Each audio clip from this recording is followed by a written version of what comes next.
કાઢી નાખ્યા. તો એની પહોંચ કેવડી હોય.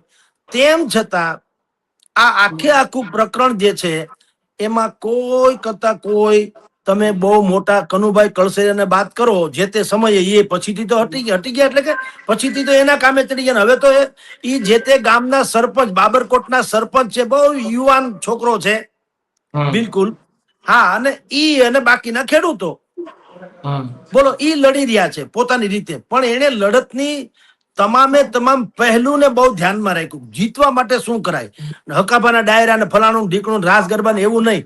એને ડોક્યુમેન્ટરી પુરાવા ભેગા કર્યા.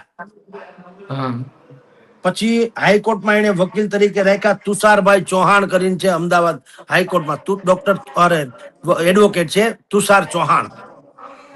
એને એ લોકોએ રાખ્યા. અને બાકીના કેટલાક લોકો ભૂષણ પંડ્યા જેવા જે લોકો હોય એ લોકોની એના બધા ભૂષણ પંડ્યા છે ને એ આ વાઇલ્ડ લાઈફ ના બહુ નિષ્ણાંત વ્યક્તિ છે. તો એની પાસેથી પણ વિગતો મેળવી કે ભાઈ આ સિંહ ને રંજાડ થાય એમ છે કે નહીં, અમારો દાવો છે એ ખોટો છે, કંપનીનો દાવો સાચો છે, તમે પ્રૂવ કરો. તો એ બધા નિષ્ણાંતો કહેવાય જે તે ક્ષેત્રના, એ બધાના રિવ્યુઝ લીધા. એમ એને પોતાના આંદોલનને બિલકુલ એકેડેમિકલી સ્વરૂપ આપ્યું, નાટકીય નહીં, એકેડેમિકલી. અને એની ફલશ્રુતિ છે કે જનતાએ જ આંદોલન કર્યું. કોઈ ચહેરો મોટો નથી. અત્યારે તમે જો કનુભાઈ કળસરિયા તો અહીંયા રાજકોટમાં વિપસ્યના સાધનામાં બેઠા છે 1 મહિનો સુધી. અત્યારે રાજકોટમાં છે અને વિપસ્યનામાં બેઠા એટલે એને કોઈ કોન્ટેક્ટ થવાનો સવાલ જ નથી. એમાં તો એક ઓરડી નાનો આમ ઢુવા જેવો હોય અને એમાં પોતે બેસી જવાનો. એના આત્મા સિવાય કોઈ અરે વાત કરવાની થતી નથી. એટલે એને આ વાત ખબર હશે કે કેમ, એ શંકા છે. પણ જીતી ગયા એ કોણ? કોમન મેન જીતો છે, દેશનો કોમન રાજ્યનો નાગરિક જીતો છે.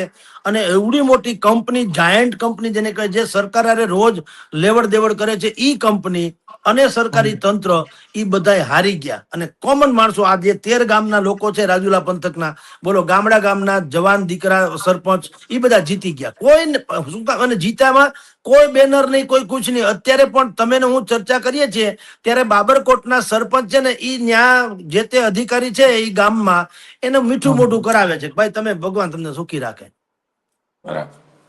તો ન ફોટો સેશન કરાવવાની લાલસા, ન છાપામાં ચમકવાનું, ટીવીમાં આવવાનું, ન નેતા બની જવાનું, ન બીજી કોઈ ઘેલછા, ન બીજા કોઈ વિપક્ષોને લાવવાનું જેથી કરીને સરકારને પણ એમ કે વધારે ખટકે, એવી કાંઈ કર્યું નહીં. સબમરીન જેમ હાલી જાય પાણીમાં ખબર ન પડે એમ આંદોલન બિલકુલ સિસ્ટમેટિક લેવલે ચાલ્યા ગયા અને જબરજસ્ત એને ફતેહ મેળવી. જી મયુરભાઈ.